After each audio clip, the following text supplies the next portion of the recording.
Tapi menarik, Ustaz. Gitu. Tapi ini menarik banget. Jadi sebenarnya yang salah tuh siapa atau yang benar tuh siapa, Ustaz? Dalam riwayat yang sahih juga Aisyah mengatakan, wahai para wanita, kalau seandainya kalian mengetahui besarnya hak suami kalian, maka kalian akan mengambil debu telapak kakinya yang kalian letakkan di pipi kalian. Masya Allah. Di saking besar. Kalau si istrinya menawar boleh, Ustaz? Misalkan saya lagi capek nih, suami, boleh nggak besok aja? Itu boleh nggak, Ustaz? Kalau seandainya boleh sujud ini, Nabi nggak jelaskan ruku, nggak berikan contoh i'tidal, nggak berikan contoh yang lain. Tapi kalau boleh sujud kepada selain Allah, saya akan suruh istri sujud pada suaminya. Diskusi, dialog seputar keluarga Islami. Kemarin kita udah bahas apa aja, Ron? Dari pertama itu. Pertama apa kemarin? Kemarin itu dari ta'aruf, najor, pernikahan, perceraian, poligami itu yang paling ramai kemarin tuh. Poligami. Tuh yang kemarin nonton tuh pada ketawa-tawa tuh. Itu gimana mereka ya sama istrinya? Jangan nanya mereka, tanya Ana dong. Ana yang bahas soalnya. Gimana, aman ya? Aman. Insya Allah aman. Itu kan bagian dari sunnah kita. Ini sekarang kita mau cari topik yang beda lagi nih, tapi tetap dalam rumah tangga gitu. Oh gitu. Jadi beberapa pekan lalu itu Ana nonton ada video cuplikan gitu. Jadi si suaminya ini pulang kerja, tuh capek banget. Istrinya di rumah main HP lagi rebahan.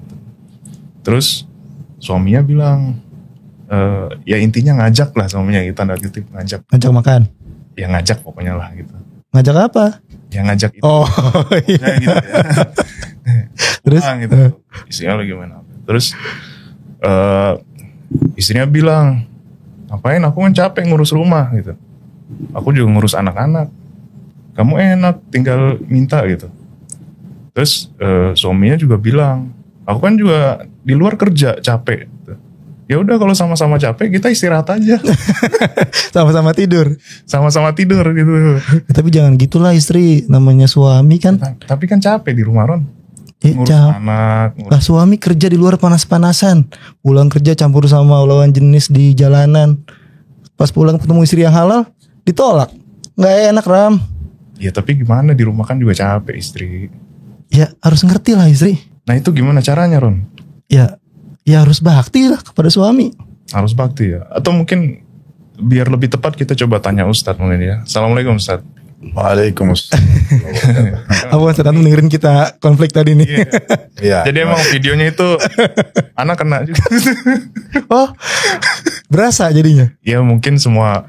Soalnya di komen juga banyak gitu loh. Di komen juga, wah ini go banget gitu. Tapi menarik Ustadz. Gitu. Tapi ini menarik banget. Jadi sebenarnya yang salah tuh siapa atau yang benar tuh siapa, Ustadz? Yang benar tuh harus gimana, Ustadz? Coba, Ustadz. Karena mungkin anak tambah Ustadz ya, si suaminya ini mungkin ada kebutuhan gitu Ustadz. Sedangkan si istrinya juga di rumah mungkin capek gitu loh. Nah ini mempertemukan itu gimana? Karena bisa jadi ini jadi sumber konflik gitu di rumah tangga.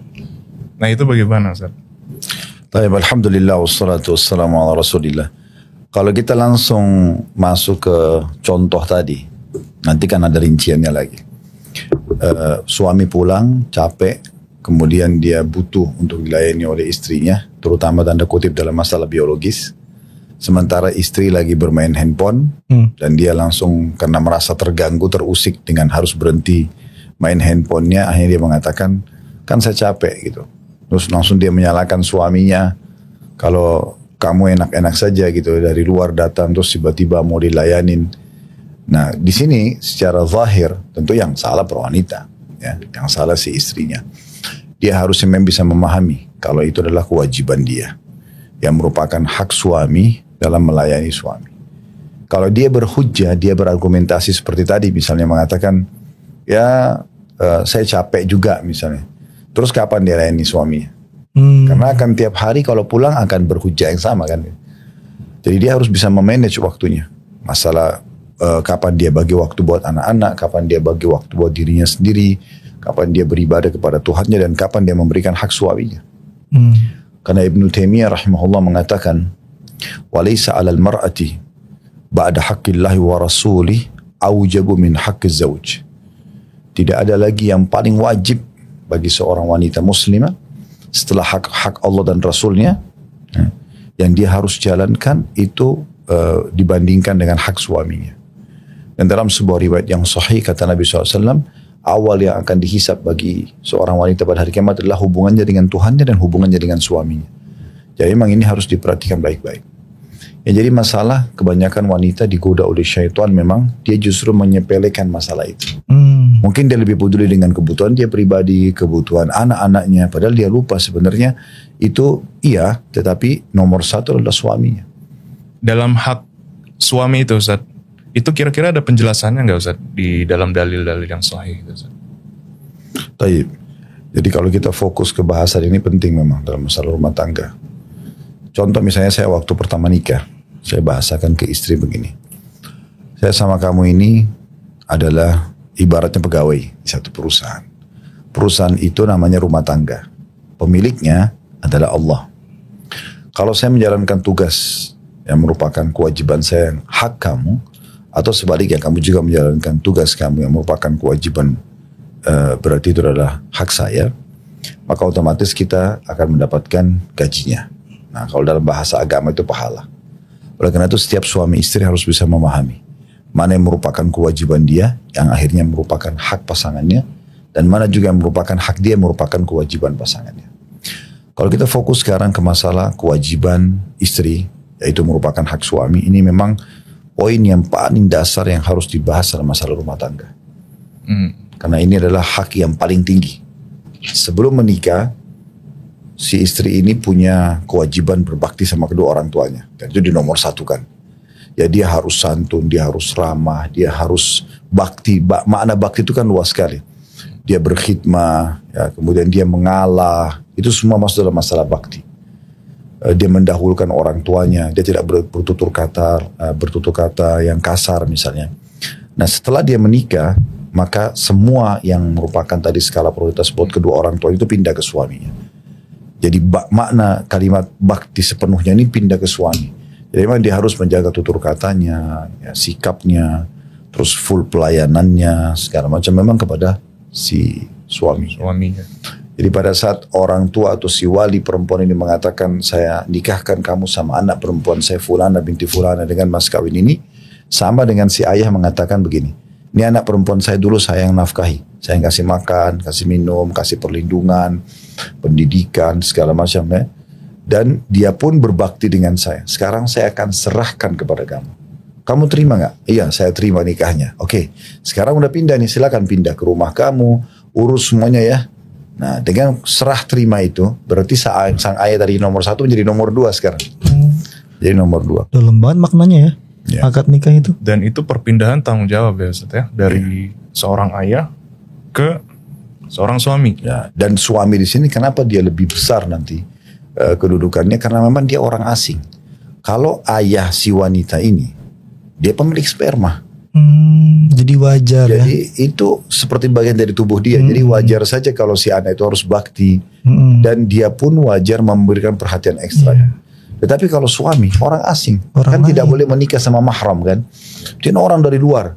Orang dari luar yang tidak dikenal tiba-tiba datang melamar dia dan setelah akad nikah maka tiba-tiba saja diwajibkan bagi si laki-laki ini untuk melindungi, memberikan nafkah, memberikan pakaian, makanan dan segala macam.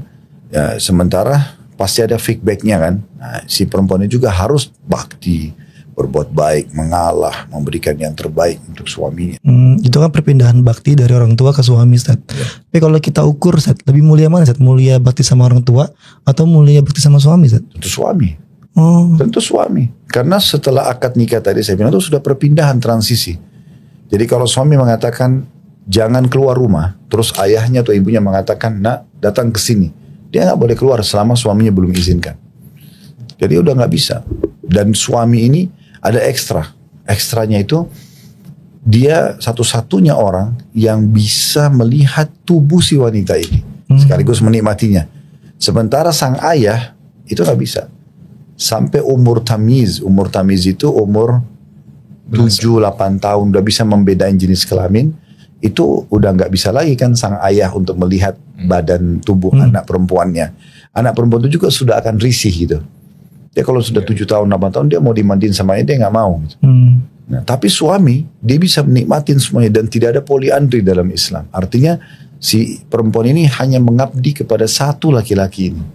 Karena kan kalau poliandri berarti 2 suami, dua-duanya tuangkan sperma lalu hamil sewanita, siapa ayah? Iya, nggak jelas. Ya, jadi memang kedudukannya itu luar biasa. Dalam sebuah hadis yang sahih ada seorang wanita, masih gadis dia. Di masa Nabi SAW sebelum menikah dia datang ke Nabi. Dia mengatakan, ya Rasulullah, sebelum saya nikah saya ingin tahu apa hak suami saya. Atau bagaimana kedudukan hak suami saya. Sebelum menikah, Sebelum menikah. mencari tahu itu. Ya dia mau tahu nih, sekarang kalau saya nikah nanti gimana nih saya menghadapi suami saya nanti. Jarang banget tuh perempuan kayak gitu. Ya, maka Nabi SAW bilang, ketahuilah kalau seandainya di tubuh suamimu itu luka dan bernanah, serta engkau membersihkan dengan lidahmu, jadi bukan dengan tanganmu, maka engkau masih belum bisa memberikan haknya. Allah. Jadi saking besarnya hak suami itu. Dan ini memang harus selalu disyiarkan, disampaikan agar setiap muslimah memahami masalah itu. Setiap ayah wajib, setiap saudara wajib memberikan peringatan kepada anaknya, kepada saudarinya. Setiap suami mengingatkan istrinya tentang masalah ini. Nah, karena berbahaya sekali. Kalau ayah sama ibu saja nggak boleh mengatakan dalam surah Isra, maka sama suami pun tidak boleh mengucapkan Sama, bahkan lebih besar hukumnya kepada suami daripada kedua orang tua. Lebih besar, Ustaz. Ya, makanya tadi kan Nabi SAW mengatakan tuh kalau seandainya luka bernanah di tubuh suamimu dan kau bersihkan dengan lidahmu, kau masih belum bisa memberikan haknya. Dalam riwayat yang sahih juga Aisyah mengatakan, wahai para wanita, kalau seandainya kalian mengetahui besarnya hak suami kalian, maka kalian akan mengambil debu telapak kakinya yang kalian letakkan di pipi kalian. Masya Allah. Di saking besarnya. Betul, harus sering diingatkan tuh istri-istri kita. Penting tuh. Tapi gini, Ustaz, Ana pribadi pengen mengingatkan istri Ana nih, atau istri-istri kita lah ya. Jangan istri Ana doang nih. Iya. Masalah bakti terhadap suami. Kan kita belum paham nih cara menyampaikan yang baik seperti apa. Kadang cuman kayak nge-share ceramah ustaz-ustaz masalah hak suami nih, nge-share. Dia balik nge-share lagi, Ustaz, masalah hak istri. Akhirnya saling sindir tuh masalah itu tuh. Padahal ustadznya antum-antum. Akhirnya saling sindir. Cara yang paling baik gimana, Ustaz, untuk mengingatkan para istri itu paling baik? Memang harus ada momen dalam rumah kita itu di mana kita berbicara khusus masalah agama. Duduk bareng, empat mata gitu. Ya, dan kita memang membicarakan masalah itu. Jadi itu kan pondasi dasar ya, masalah hak dan kewajiban kan pondasi dasar. Seperti kita kalau lagi baru melamar di perusahaan, kan kita nanya tuh pada HRD kan misalnya, apa nih tugas saya? Oke, nanti akan apa yang saya dapatkan kalau saya jalankan tugas itu? Apa ancamannya kalau saya tidak melakukan? Kan itu. Sehingga kita jalan di perusahaan itu kan nyaman karena kita tahu tugas kita mana, kita dapat apa, ancamannya apa. Nah, seperti itu. Jadi nggak bisa rumah tangga itu berjalan begitu saja tanpa menyadari tentang hak dan kewajiban. Itu pondasi dasar, harus bisa dibicarakan. Komunikasi kuncinya, Ustaz. Ya, dan komunikasi ini memang dipilih waktu khusus. Ini kita bicara yuk tentang masalah hak dan kewajiban supaya aku ini tidak keluar dari koridor, kamu juga tidak keluar dari koridor. Nah, gitu. Dan di luar daripada kewajiban ini, berarti hukumnya sudah sunnah. Nah, kalau pasangan mau melakukan, silahkan. Kalau enggak, berarti bukan kewajiban dia. Nah, kita fokus ke masalah kewajiban ini supaya dia pun nyaman, dia fokus kepada kewajibannya yang merupakan hak kita sebagai suami, dan juga kita juga fokus kepada kewajiban kita yang merupakan hak dia. Di luar daripada itu, tambahan berarti sudah ekstra. Bisa dilakukan, bisa tidak. Kalau masalah tadi menarik, Ustaz, masalah pelayanan gitu, Ustaz. Pelayanan ini berarti karena mungkin suami ini ada kewajiban untuk menafkahi istri, Ustaz ya. Jadi mungkin hak kita itu menerima pelayanan gitu. Kalau pelayanan ini definisinya seperti apa, Ustaz? Apakah keseluruhan gitu? Mulai dari mungkin anak, terus masak atau segala macam? Semuanya, Ustaz. Keseluruhannya. Tapi dari 100%, kalau persentase, kita presentasikan pelayanan itu 100% misalnya, 50%-nya biologis. Setengahnya? Ya, 50% biologis. Selebihnya 50% lagi itu yang lainnya, makanan, penataan rumah, anak-anak. Jadi kalau 50%-nya itu baik, yang sisanya itu tertopang biasanya. Tapi kalau yang 50% ini rusak, masalah biologis itu rusak, maka akan mengganggu 50% yang tersisa. Makanya dalam Islam itu sangat ditekankan masalah itu kan. Kata Nabi SAW, istri manapun yang dipanggil oleh suaminya berhubungan kemudian dia tidak datang kecuali dilaknat oleh malaikat. Istri manapun yang sedang berada di corong asap rumahnya dipanggil oleh suaminya, dia wajib datang. Dalam riwayat itu riwayat-riwayat yang sahih semuanya, sampai ada pernah wanita datang kepada Aisyah mengatakan, wahai Ummul Mukminin, bagaimana tanggapan Anda di saat kami diminta untuk melayani suami padahal kami lagi kesal, lagi memang nggak mood. Apakah itu wajib buat kami melayani biologisnya, melayani apa yang dia butuhkan? Kata Aisyah, iya. Walaupun seseorang di antara kalian sudah naik di atas tunggangannya, di untanya. Kalau zaman itu unta kan, sekarang mobil udah mau pergi, suaminya panggil, tetap dia harus datang. Dia tinggalkan semua aktivitas yang lain demi untuk suaminya. Kalau si istrinya menawar boleh, Ustaz? Misalkan saya lagi capek nih, suami, boleh nggak besok aja? Itu boleh nggak, Ustaz? Ini nama-nama lebih niat ya. Kalau memang betul-betul dia dalam kondisi sakit, memang dia letih sekali, itu lain. Karena itu dia sendiri yang tahu, ya. Dan itu biasanya sesekali terjadi. Tapi kalau rutin terjadi penolakan, rutin terjadi pembengkalian kewajiban ini berarti bukan masalah masalah negosiasinya, tapi masalahnya memang dia tidak mau menjalankan kewajibannya. Dan ini bisa masuk dalam bab nusyul. Yang Allah sebutkan dalam surah An-Nisa, wallati takhafuna nusyudahunna fa'iduhun. Para wanita yang kalian khawatirkan nusyud itu pembangkangan. Tidak mau jalankan kewajibannya. Ya. Maka fa'iduhun, ingatkan mereka. Kalau mereka nolak juga, ya, wahjuruhunna fil madaji', boikot mereka di ranjang. Kalau mereka masih nolak, wadribuhun, pukul mereka. Tapi ulama tafsir mengatakan pukulan darbatun ghairu mubarrah, pukulan yang tidak berbekas. Kata dalam hadis kata Nabi SAW tidak boleh memukul wajah, gitu kan, tidak boleh menjelek-jelekkan. Tapi dia menggunakan bahasa-bahasa yang sebagian ulama mengatakan pukulan itu dengan kayu siwak atau dengan jari telunjuk. Kalau sudah sampai pada tingkat pembangkakan yang sangat tinggi. Lalu Allah bilang di penutupan ayatnya, wa inna ta'nakum fala tabghu 'alaihinna sabila. Tapi kalau mereka sudah patuh pada kalian, jangan kalian sengaja mencari-cari lagi kesalahannya. Nah, tapi ini bisa masuk ke bab nyusyun. Kalau dia selalu menolak, selalu membangkang, selalu membantah, lalu dia hidup untuk siapa kalau bukan untuk suaminya? Toh dia hanya disuruh berkhidmat dengan satu orang ini, bahkan orang ini mengalahkan kedudukan ayahnya. Dan dia fokus kepada suaminya, selebihnya tambahan ke anaknya, ke rumahnya, itu sudah cukup untuk memberikan dia tiket ke surga.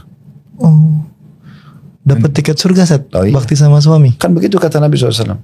Ayyamam beratin salat khamsaha.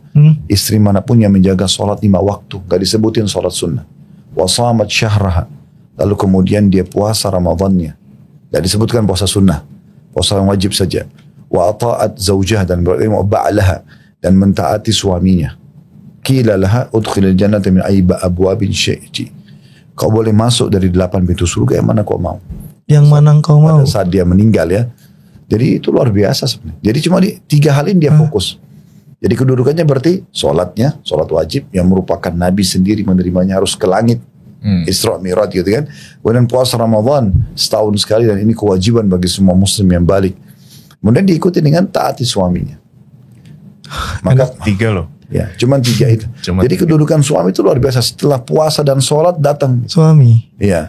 Enak banget Ram kayak gitu. Cuman 3 yang wajib-wajib. Tapi yang 3 ini 8 pintu surga dilakukan. Enggak. Yang 3 mungkin. Makanya butuh pembekalan ilmu agama. Nah, tapi itu enak banget, dapat keutamaan tersendiri para istri-istri itu.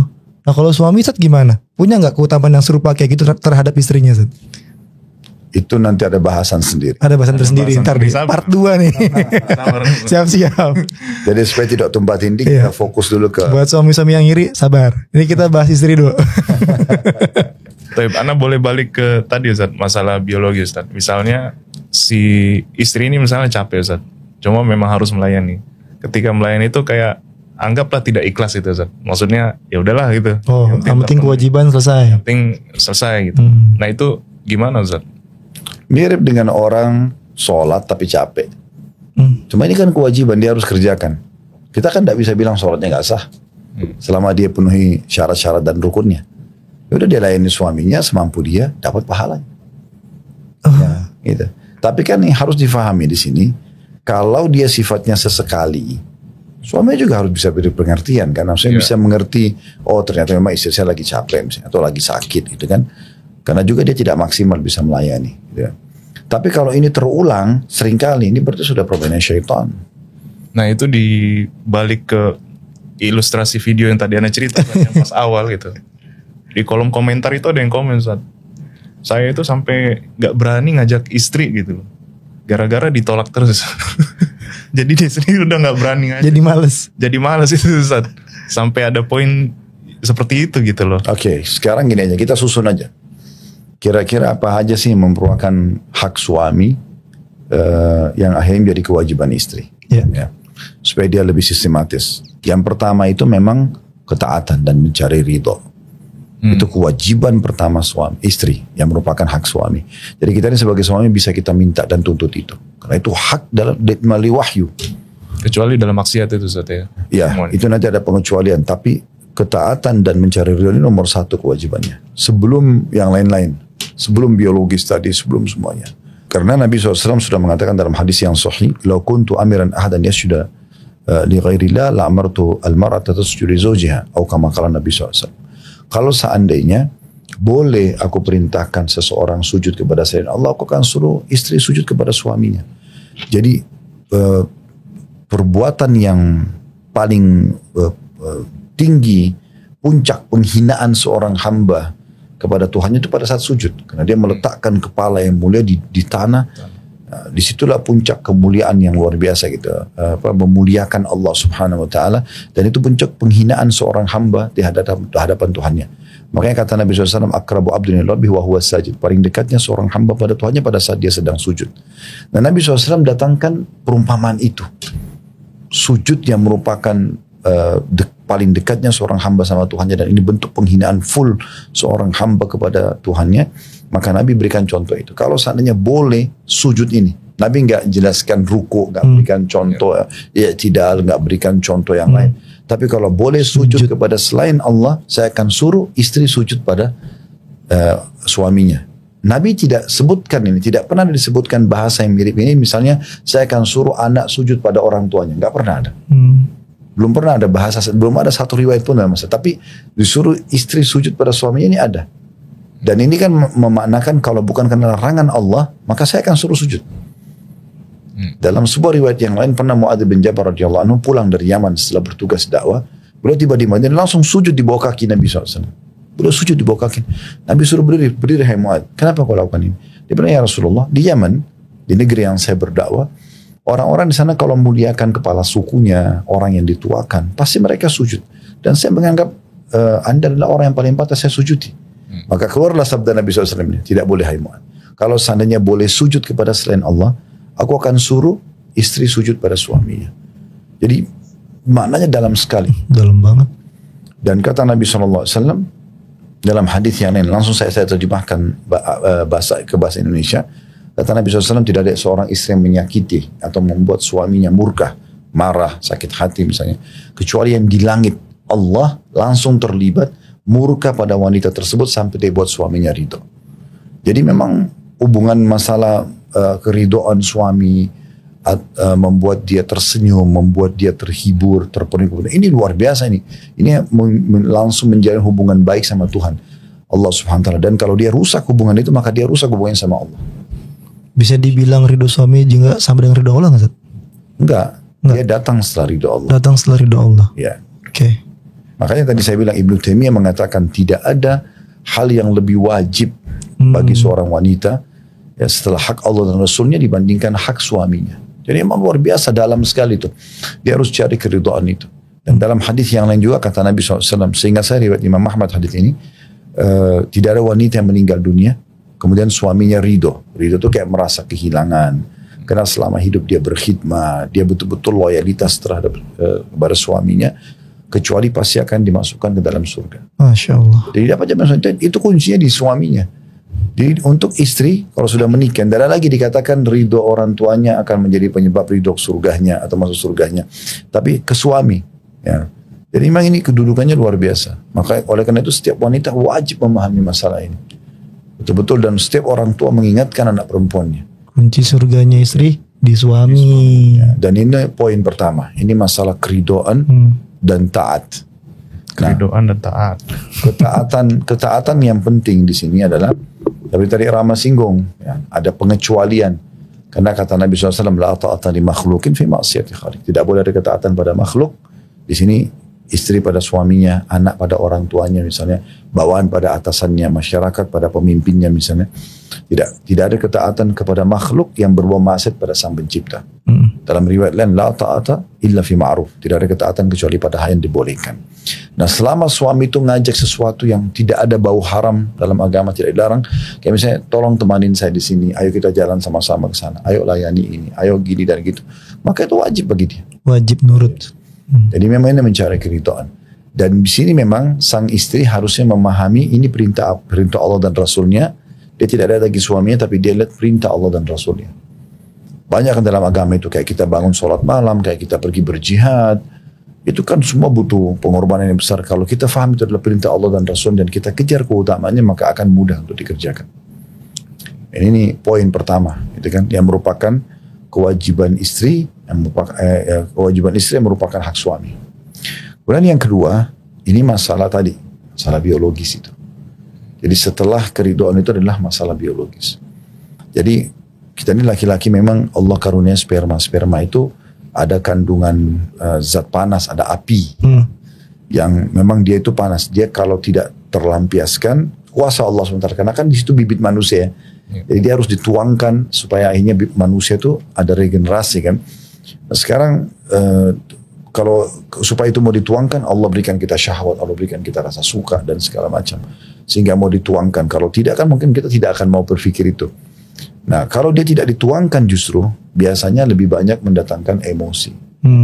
Nah, dalam rumah tangga itu banyak perempuan yang tidak paham. Suaminya emosional justru karena biologisnya terbengkalai. Tapi kalau biologisnya terpenuhi, tadi yang saya bilang sebenarnya dari 100% pelayanan itu 50% itu adalah biologis. Kapan dia bisa memenuhi itu, maka pasti hati suaminya lunak. Setuju, Zat. Lancar-lancar aja pasti semuanya. Ya Ram.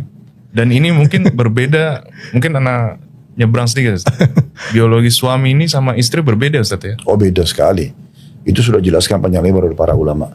Perempuan tidak punya apa-apa kecuali sel telur. Dan ini terjadi juga pada hewan, bukan cuma manusia. Mereka itu walaupun tidak terjadi interaksi biologis, mereka nggak ada masalah. Kalau laki-laki nggak bisa. Makanya santai aja dia. Main handphone pulang kerja gitu tadi. Ya. Kita yang gemeter. Iya. Dan memang terlalu banyak hadits berhubungan dengan masalah itu. Terlalu banyak. Bahkan saking pentingnya masalah biologis itu sampai Aisyah mengatakan dalam hadis Bukhari Muslim, Rasulullah SAW kalau menemukan kami sedang haid, berhalangan, dan beliau ingin menggauli kami. Berarti dalam kondisi beliau poligami ya, punya beberapa orang istri, tapi tetap aja wanita istri beliau yang sedang haid beliau gauli. Jadi saking luar biasanya pengaruh sperma itu kan, sampai tetap ada kebutuhan walaupun istri itu sedang haid.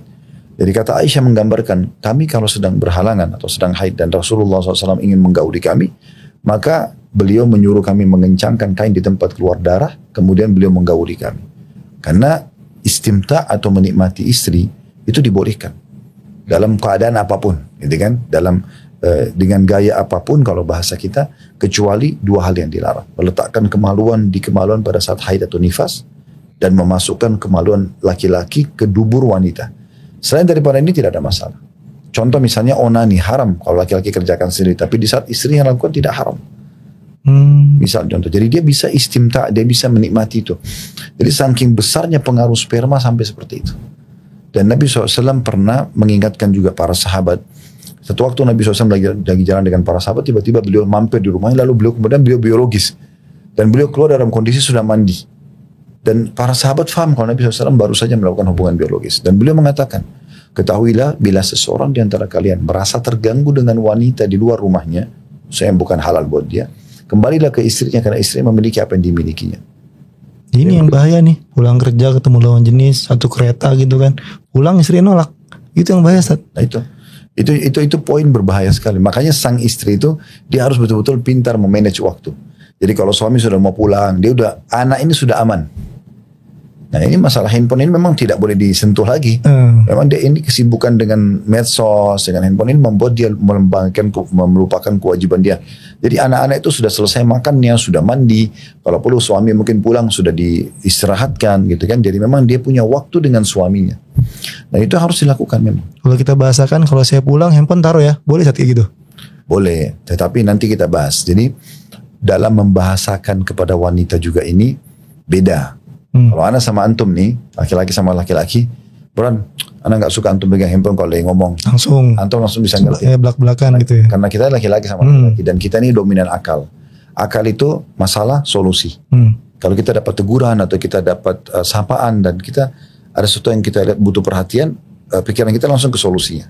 Kalau perempuan tidak, mereka dominan perasaan. Jadi mungkin dengan merayu dia, sehingga dia meninggalkan handphonenya itu. Misal masa kamu lebih pilih handphone dari aku sih? Dipilih kata-katanya. Atau bahasa-bahasa apa? Nah itu mungkin menghadapi istri dengan menghadapi anak ini hampir sama. Beda tipis gitu. Nah, Imron jago itu Ustaz. Jadi memilih kata-kata yang tepat. Jago Imron. Gimana Ron? Oke, dalam masalah hak biologis ini, supaya kita laki-laki juga terpenuhi, maka kita perlu memahami kejiwaan wanita. Mereka itu ada masa-masa di mana seperti menjelang haid misalnya. Iya benar Ustaz. Kadang-kadang beda suasananya. Emosinya, kejiwaannya dia memang tidak bisa kontrol kadang-kadang. Atau mungkin dalam kondisi dia punya permasalahan. Kita ini laki-laki memang Allah ciptakan sudah biasalah nagih utang, punya masalah. Panas-panasan dulu. Ya, jadi kita ini kayak orang yang memang memang orang luar rumah, orang yang siap menghadapi permasalahan lah, jihad, gitu, cari nafkah, ngantar jenazah. Nah, kalau perempuan memang enggak. Jadi mereka tuh kalau ada masalah mungkin lebih sensitif dalam masalah-masalah seperti ini. Nah, bagaimana kita pintar-pintar di sini untuk bisa merayu dia lah, gitu kan. Makanya kata Nabi SAW, mulailah biologis kalian dengan utusan-utusan. Kata para sahabat, ya Rasulullah, apa itu utusan-utusan? Nabi menggunakan bahasa Rasul. Iya, utusan. Ya, lalu kata Nabi SAW, ciuman. Ya, jadi dicium, dirayu, dielus, gitu kan. Yang romantis. Diajak makan sama-sama, diberikan hadiah. Nah, sehingga dia terbelilah tanda kutip dan kemudian terjadilah interaksi. Nah biasanya ini contoh, ini sebagai contoh saya di hewan-hewan itu kan biasanya ada jenis hewan jantan dia mengeluarkan suara tertentu. Oh iya, saya tahu. Atau ayam biasa ya ada kepakan sayap. Dan tentu itu sebenarnya itu seperti itu bahasanya, kalau kita kan manusia berbeda. Cerminan seperti itu lah ya. Ya maksudnya ada upaya dari sang jantan ini memikat si betinanya. Gitu. Mungkin contoh saja ya, banyak juga ikhwah kita ini yang tidak paham masalah ini. Mereka pulang kerja betul memang capek. Tapi kan antum kena asap di luar rumah. Antum berantakan lah penampilannya, badannya bau. Tiba-tiba lihat istri yang sudah cantik, udah mandi, langsung mau dijama aja. Kan kita bisa bayangkan bagaimana kalau istri kita yang sedang mau biologis, sementara dia masih bau masakan, bajunya masih kotor, kan tidak pantas. Jadi yang masuk akal juga, kita masuk rumah, mungkin yang paling bagus tuh kita mandi dulu, fresh, pakai parfum, pakai baju yang bagus, duduk ngobrol, dengarin dulu lah mungkin 15 menit setengah jam problem dia selama 8 jam kita tinggal apa aja sih, dia buat apa saya tadi. Jadi dia tuh merasa kita hadir dalam hidupnya. Nah setelah itu baru kita bisa masuk ke interaksi biologis. Dibeli dulu berarti ya. Jangan langsung minta hak jor-joran gitu. Dipikat dulu dengan kata-kata yang romantis. Gimana? Jangan buka di sini. Nah itu yang kedua itu. Jadi itu masalah biologis. Dan ini Pak suami istri wajib merenungi hadis Nabi SAW waktu sahabat-sahabat miskin datang dan mereka mengatakan begini, ya Rasulullah, sahabat-sahabat kaya kami mengalahkan pahala kami. Karena kami sholat, mereka sholat, kami puasa, mereka puasa, tapi mereka mengalahkan kami dari sedekah harta mereka. Ajarkan kami amalannya, kami bisa menyamai sedekah mereka. Kata Nabi SAW, Allah memberikan kalian banyak sekali sumber pahala. Lalu Nabi rincikanlah, tapi diantaranya kata Nabi SAW, di kemaluan kalian ada sedekah. Nabi sebutin kemaluan karena orang miskin ini, di masa itu mereka menikah mudah. Ya, mereka menikah sama orang yang sepadan, sekufu, udah menikah walaupun mereka sama-sama tidak mampu. Jadi interaksi biologis kalau sudah suami istri gratis kan gitu. Mereka bukan kayak pelacur harus bayar segala macam. Maka Nabi SAW bilang di kemaluan kalian ada sedekah yang besar. Maksudnya besar sekali dibandingkan setara dengan sedekahnya orang-orang kaya itu. Sahabat faham, lalu mereka mengatakan, ya Rasulullah, apakah kami menggauli istri kami dapat kenikmatan, kami dapat pahala juga? Kata Nabi SAW, kalau kalian letakkan pada yang haram dapat dosa nggak? Kalau zina. Anda tanya. Dan, tapi sahabat sudah nggak jawab lagi karena sahabat sudah paham. Kata Nabi SAW, begitu juga kalau kalian letakkan pada yang halal. Jadi suami istri itu harus paham setiap interaksi biologis berarti dia dapat pahala besar setara dengan besarnya dosa zina kalau didosa. Karena kan Nabi SAW memberikan gambaran kalau dia letakkan pada yang haram, zina dosa besar nggak? Dosa. Nah kalau dia yang halal, pahalanya besar loh. Nah. Oh ini kalau pada paham pada semangat nih untuk Harusnya begitu. iya besar parah ya dong. Ya memang begitu. Harus dibahasakan. Loh, kan setiap ibadah itu supaya kita termotivasi untuk mengerjakan, kita harus cari tahu janji Allah. Tahu ilmunya dulu ya Ustaz. Ya, jadi kayak misalnya kita ingin rajin sholat malam. Ya, sebelum sholat malam baca dulu keutamaan sholat malam itu. Jadi kita tahu apa yang kita dapatkan kalau sholat malam. Sebelum baca Quran, baca dulu keutamaan baca Quran itu supaya kita termotivasi mau baca Quran. Sebelum sedekah, sebelum haji dan umroh, sebelum apa saja baca keutamaannya 5-10 menit kita akan tahu oh saya dapat ini ternyata. Termasuk orang jihad, berperang, menumpahkan darah kan. Apa yang membuat orang berani untuk menumpahkan darahnya? Karena dia tahu, oh saya dapat ini loh. Misalnya. Nah seperti itu. Sama dengan biologis itu. Kalau enggak orang bermalas-malasan. Ada banyak di pengajian itu seringkali ibu ummahat kita mengirimkan pertanyaan via kertas. Ustaz, bagaimana saya harus bersikap? Seperti tadi kalau misalnya suami nggak dilayani. Ada banyak juga istri yang mengeluh sama. Suaminya nggak layani. Dia sudah dandan, dia sudah rapi, dia sudah coba segala macam, tapi suaminya memang nggak mau sentuh dia. Misal, kan jadi masalah. Sampai pernah ada kasus si istri ini sengaja menaruh obat perangsang di minuman suaminya supaya suaminya mau menggauli dia. Jadi memang ini masalah permainan syaitan. Tadi saya bilang kalau rusak biologis itu, rumah tangga 50% sudah rusak. Makanya kata Nabi SAW dalam hadis sahih, iblis itu punya singgasana di lautan. Dan dia ingin menyaingi Allah karena singgasana Allah kan di atas air. Allah mengatakan wa kana arsyu 'alal ma'. Singgasana Allah di atas air. Tapi kata Nabi SAW, iblis tidak akan pernah menyaingi Allah. Dan setiap hari anak cucunya melaporkan, saya baru membuat orang membunuh, saya baru membuat orang mencuri. Bagi iblis yang gak biasa. Sampai ada yang mengatakan, saya baru menceraikan suami istri. Maka kata si iblis, kamu jagoannya. Bagaimana cara menceraikan suami istri? Nanamkan bibit-bibit kebencian. Bermula di situ bibit paling pertama adalah kalau bertengkar mereka tidak biologis. Karena kapan mereka biologis cair tuh masalahnya. Oh, oke. Biologisnya harus tidak. Jadi ngambekan sedikit aja 2 hari 1 minggu nggak biologis. 2 hari 1 minggu kayak kenal tuh. Ini kehilangan pahala dan sangat membuka pintu-pintu syaitan nih. Makanya tidak boleh rusak biologis itu. Nah semua yang berhubungan dengan masalah yang bisa membangun, mengembangkan, memperindah biologis itu wajib dilakukan. Kayak tutur kata, gitu kan. Pokoknya semua cinta, rindu, apalah kekasih itu tuangkan semua kepada pasangan. Gombal-gombalnya pelajarin lagi tuh. Supaya nanti kalau dia pun digombal oleh orang lain tidak mempan. Benar, Ustaz. Saya udah dibuat, suami saya sudah sering bilang kok, gitu kan. Jadi berasa paling cantik sedunia ya, Ustaz. Ya. Terus berpenampilan yang menarik bagi dia kan gitu. Yang umum lah orang pakai baju kaos ketat, orang pakai celana dalam khusus gitu apa. Terus kemudian pakai parfum yang disukai oleh dia gitu kan.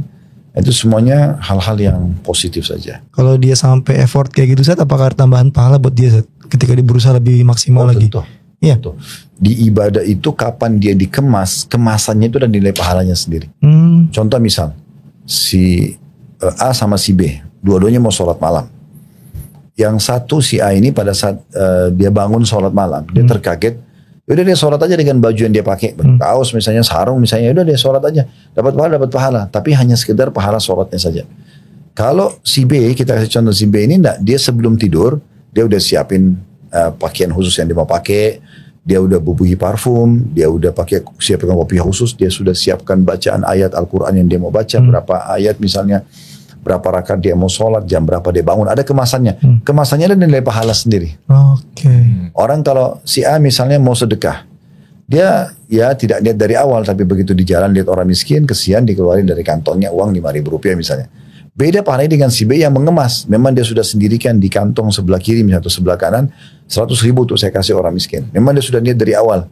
Uangnya itu pun baru, masih grass gitu kan, belum pernah disentuh orang, mungkin uang-uang baru dari bank. Nanti dia kasih khusus orang miskin. Jadi dia sudah mengemas itu. Walaupun nilainya sama, pahalanya beda, Zat. Nah, karena ada kemasannya. Ada effort sedikit gitu.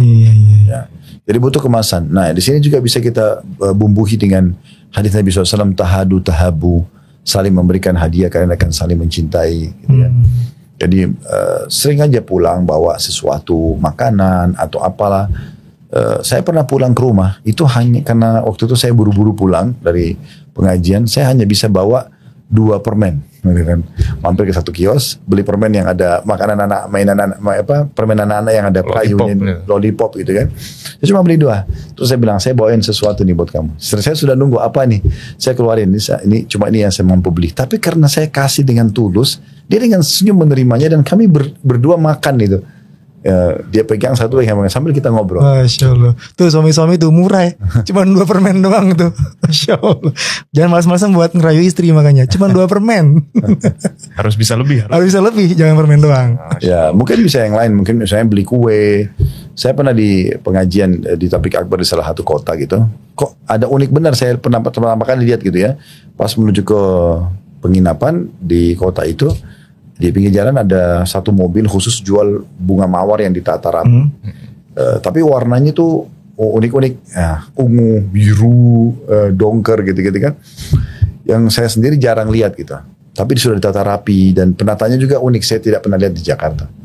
Hanya saya bilang sama teman-teman itu, berhenti sebentar. Kenapa Ustaz? Saya mau beli bunga itu. Mereka tunggu. Saya beli habis itu bawa ke mobil. Ustaz untuk siapa? Untuk istri saya. Masya Allah. Ya. Loh, Ustaz belikan istri. Ya, mereka semua berapa 7-8 orang di mobil itu semuanya kayak kaget, kok beli itu ya buat istri. Loh, antum enggak pernah beli buat istri antum? Enggak Ustaz. Loh, harusnya beli sesuatu. Bisa membuat dia terbeli hatinya gitu kan, merasa ada perhatian khusus dari suami. Masya Allah, antum udah mencontohkan nih Seth ya, udah ngajarin kita semua nih. Mungkin pada nggak tahu nih kalau antum seromantis itu Seth. banyak orang belum pada tahu nih, Masya Allah ya. Udah kalau fix that, Masya Allah. Jadi itu memang berhubungan dengan masalah biologis tadi. Jadi yang pertama itu adalah ketaatan, taat dan keridhaan. Yang kedua masalah biologis. Nah yang ketiga ini berhubungan dengan masalah izin. Nah, ini hak suami nih, kewajiban istri. Jadi setiap istri kalau mau keluar atau mau aktivitas apapun itu izin sama suaminya. Terutama kalau keluar rumah atau memasukkan orang dalam rumah. Nah begitu dalam hadis disebutkan. Jadi kata Nabi SAW, makna hadisnya kalau seorang wanita keluar dari rumah tanpa izin suaminya, maka dilaknat sampai dia kembali. Kalau dalam riwayat lain, dan termasuk hak kalian dari istri kalian adalah mereka tidak boleh memasukkan siapapun ke dalam rumah kalian yang kalian tidak sukai. Nah berarti memang minta izin keluar dan juga memasukkan orang ke dalam rumah. Bahkan termasuk penyempurnaan adab dalam masalah hak yang ketiga ini, yaitu si istri tidak mengelola harta atau apapun keputusan dia kecuali dia libatkan suaminya.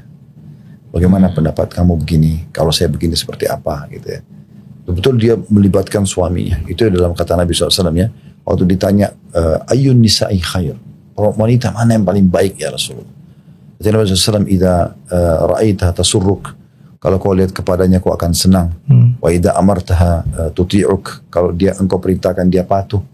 Wala tukhalif fi maliha wa nafsiha, dan dia tidak pernah bertolak belakang dengan keputusanmu sebagai suami di dirinya atau di hartanya. Nah itu wanita termasuk yang terbaik. Si istri wajib izin walaupun harus ke rumah orang tuanya, wajib izin sir? Wajib izin. Nah makanya saya juga sering sampaikan supaya para suami itu memudahkan, supaya jangan bermasalah di sini. Bilang aja setiap kali kalau mau izin, kalau mau keluar izin ya, walaupun saya belum balas, yang penting sudah ketik WA misalnya. Sudah informasi. Saya izin ya kesini ya misalnya ya. Mungkin kita lagi kebetulan sibuk kerja, lagi di jalan tidak sempat, sementara dia urgent harus misalnya ketemu orang tuanya, ya kan? Atau harus bawa anaknya ke rumah sakit. Maka ini semua yang penting dia sudah menyampaikan. Tapi tidak boleh keluar tanpa izin. Tidak boleh keluar tanpa izin. Kemudian yang keempat itu juga tidak boleh melakukan ibadah sunnah, terutama di sini puasa sunnah. Ya, sementara suaminya ada kecuali dengan izinnya. Jadi kayak misalnya hari Senin, si istri ini biasa puasa Senin, tapi karena suaminya lagi cuti di rumah hari Senin, dia harus izin dulu tuh. Saya misalnya hari Ahad nih, saya besok hari Senin mau puasa, kan kebetulan kamu cuti. Kira-kira bisa nggak saya puasa? Nah, kalau dia bilang tidak ya enggak. Atau kalaupun dia puasa misalnya diizinkan dan tiba-tiba suami minta dilayani biologisnya, makan sama-sama, dia harus batalin. Karena kan kalau ketemu antara hak Allah yang wajib dengan hak makhluk yang wajib, kita dahulukan hak Allah. Kayak contoh misalnya kita lagi sholat fardu, kemudian anak lagi sholat fardu atau istri sholat fardu. Si anak dipanggil oleh orang tuanya, ada hak wajib kan menjawab hak wajibnya makhluk ya. Saya ibu panggil nak atau ayah panggil nak, tapi si anak lagi sholat wajib, nggak boleh dia batalin sholat wajibnya karena ini hak Allah wajib ketemu dengan hak wajibnya makhluk. Tapi kalau ketemu antara hak sunnahnya Allah dengan hak wajib makhluk, misalnya contoh sholat tadi si fulan ini lagi sholat sunnah, dipanggil oleh ibu atau ayah, dia wajib batalkan. Nah, begitu juga dengan suami, suami lagi panggil istrinya, di sini hak wajibnya makhluk untuk dijawab, tapi dia lagi sholat sunnah, dia batalin. Nah, begitu juga dengan kalau dia lagi puasa sunnah, misalnya kalau suami yang minta dilain segala macam ya dia harus batalkan. Masya Allah. Nah ini kurang lebih merupakan hak 4 poin yang merupakan saya simpulkan hak suami yang merupakan kewajiban istri. Jadi ada 4 Ron, coba diulang. A. Taat dan ridho. B. Biologis. C. Apa tadi? Izin. Yang D. Yang keempat tadi masalah apa tadi? Ibadah sunnah. Ibadah sunnah. Puasa sunnah harus. Jadi hak sunnahnya Allah itu kalau ketemu hak wajibnya manusia, kalah sama wajibnya manusia. Nah, begitu Ron. Jadi intinya ini harus disampaikan, bukan disampaikan ya Ustaz ya. Suami dan istri juga harus tahu ya Ustaz ya. Ini dibahasakan. Tadi yang Ustaz bilang 4 mata ngomong pelan-pelan gitu. Dan maksudnya ini mumpung ya kalau ada bujang-bujang yang nonton gitu loh sebelum menikah. Nah ini ilmunya nih. Cari tahu nih ilmunya dulu. Bukan bujang sih. Oh, ini ahwat-ahwat kita. Ya, kan untuk betul. hak suaminya. Cuma kan suami juga harus tahu juga gitu loh. Boleh, maksudnya biar bisa disampaikan pasangannya. Nanti kita khususkan aja satu sesi khusus kita balik. Nah, setelah ini langsung kita balik. Iya, Ana yakin nih apa? Episode ini banyak yang komen ibu-ibu. Kok ini gitu. Nah, ternanya, kapan yang haknya istri kapan? Sabar Bu, sabar. Kita lagi produksi nih Bu. Doain lancar semuanya Bu. Apa nggak usah cukupin aja ya? Gimana? Jangan nanti panjang. Nah, itu nanti egois. Oh, egois. Oke. Banding, Masya Allah. Masya Allah, jazakallah khair Ustaz untuk ilmunya dari awal tadi. Masya Allah, daging semua tuh. Sampai dengan poin keempat. Dan itu bukan hanya untuk istri, tapi buat kita para suami juga. Harus paham juga. Harus paham. Supaya bisa menyampaikan. Dan bukan buat istri juga. Bahkan buat anak perempuan ya. Anak di rumah ada 2 anak perempuan, Imron juga. Gitu. Allah itu harus disampaikan benar-benar karena kalau nanti mereka menikah pun itu harus dilakukan gitu loh. Ya. Insya Allah cukup sampai sini Ustadz. Dan teman-teman yang menyaksikan program ini, kita akan ketemu lagi di episode berikutnya ya. Yang ditunggu sama ibu-ibu nanti. Tungguin aja ya Bu. Tapi insya Allah kita akan ketemu lagi di program kita, diskusi dialog seputar keluarga Islami. Diskusi dialog seputar keluarga Islami.